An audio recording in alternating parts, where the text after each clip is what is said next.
What's going on, guys? My name is Tommy. Welcome back to the channel, and once again, happy Friday. We're here today for another episode of the Inner Sea region, a 5-minute tour, and today we're talking about Thuvia. Before we get down to that, though, I just want to say congratulations to whoever has happened to have won our character portrait giveaway. I am recording this 5:48 p.m. on a Monday, so I don't know personally who's won yet because I haven't quite decided, and we're still waiting for some further entries to trickle in.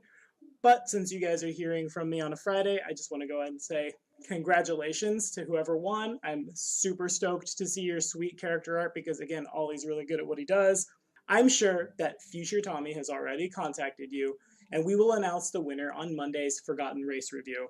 As always, this channel is brought to you by our patrons, and today, this episode of the Inner Sea Region, a 5-minute tour, was brought to you in part by Joseph Harvilla. Joe, as always, thank you for your support, thank you for your friendship, and if you might be interested in seeing this channel do a bunch of super sweet stuff, our Patreon is in the description. Thuvia sits on the southern edge of the Inner Sea between Osirion and Rahadoum, and it's a land focused almost entirely on the export of a single product. That single product being the Sun Orchid Elixir, an alchemical brew which, if one takes it regularly, will stop the aging process. That's right, you heard it here. Thuvia's got the key to immortality. Let's go buy a bunch of magic axes and go attack them. I mean, I don't condone murder hoboing. Don't go attacking the NPCs. Not a lot is known of Thuvia prior to the Age of Destiny, but at the start of the Age of Destiny, the region was home to hardy bands of desert tribesmen. These nomads banded together in -3250 AR to form a union of city-states known as the Tekratonan League, which can be compared to the nomadic desert and coastal nomads around the Mediterranean who eventually founded mercantile city-states. The League grew up with powerful neighbors on either side of it. Historically speaking, however, they did ally with the ancient Osirian Empire to help overthrow the Gistka Imperium. During this time, the Osirian Pharaoh of Forgotten Plagues lured the powerful extraplanar entity known as Ahriman to Golarion by creating the House of Oblivion in the heart of Thuvia's desert. Ahriman departed when the pharaoh was overthrown, but his army of Div followers, those being corrupted genies who seek to destroy all life, remained and have been a threat to the people of Thuvia ever since.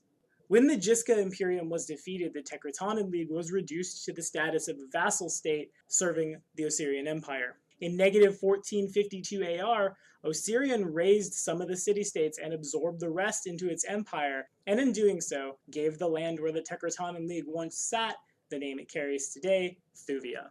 600 years later, it abandoned the province entirely when the governor was assassinated. The region formerly known as Thuvia descended into barbarism and all but disappeared from the pages of history for almost 2,000 years. That all changed in 1140 AR when Artorchis Kirin, an alchemist living in the city-state of Mirab, discovered the Sun Orchid Elixir. The elixir's ability to temporarily halt the aging process attracted the attention, of course, of a number of foreign powers. Supplies of the elixir were necessarily limited by the scarcity of the Sun Orchid itself and the dangers of the div-infested regions in which it grew. Various competing nations obviously drew up plans to invade Mirab and get the Sun Orchid for itself because, again, that's immortality in a little tiny potion bottle. Mirab sought allies amongst the other 4 city-states of the region, offering equal shares in the elixir in return for protection against, pretty much everybody. The offer was accepted and the cities united under the old name of Thuvia.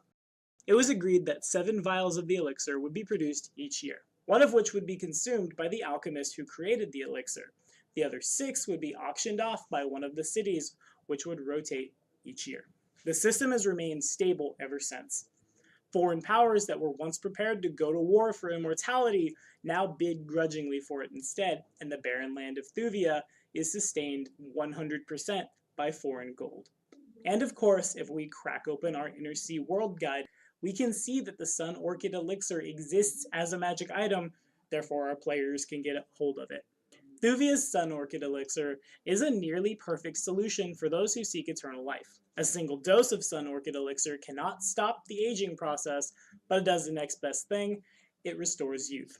A creature that drinks the elixir is restored to its starting age as a young adult. The drinker's new age is randomly determined using Table 7.1 on page 169 of the core rulebook, or of course, if your race does not come from the core rulebook, you use its equivalent where it was printed. All penalties to strength, dexterity, and constitution the drinker may have suffered as a result of advanced age are removed, but the bonuses to intelligence, wisdom, and charisma that result from advanced age remain, although as the character ages again into middle age and beyond, he does not gain these bonuses a second time. Vanity seekers go to nearly any length to acquire the elixir, resorting to bribery, extortion, and murder. To curtail such troubles in the land of its creation, Thuvia, the use of the elixir is outlawed, except by the formula's creator. Each vial of sun orchid elixir requires 6 mature sun orchids and 1 month's time to ferment, although the exact formula is known only by the alchemist who created it. Prices for a dose of the elixir vary wildly since the elixir is sold at auction, and we can see in the description for the item the price is hyphenated, but no dose has ever sold for less than 50,000 gold pieces. A dose of sun orchid elixir is simple to destroy, simply just pour it out. You can also mix it with any other fluid, but of course if word gets out of this fantastic waste of powerful magic, any number of enraged or scandalized organizations might seek out the character responsible for the elixir's waste to, kill them. And I can definitely say, though I won't say exactly who, as it spoils a couple adventure paths, there are very powerful people throughout Galarion who get a dose of Sun Orchid Elixir on a regular basis to sustain themselves, so don't be that guy. Don't spend 50,000 gold to just dump it out in the sand and go, hey. It ends badly for you. But that's all I have to say about Thuvia. Have you guys ever adventured here? Have you ever sought out the Sun Orchid Elixir? Or have you had that player in your campaign? Have you been that GM to watch your player spend that much gold on something like the Sun Orchid Elixir, something super powerful, just to waste it for the lulz? If so, I am sorry in advance. As always, if you have anything to add, throw it in the comments below and we'll keep the conversation going. Be sure to like and subscribe for more videos. The next episode of the Inner Sea Region, a 5-minute tour, drops next Friday.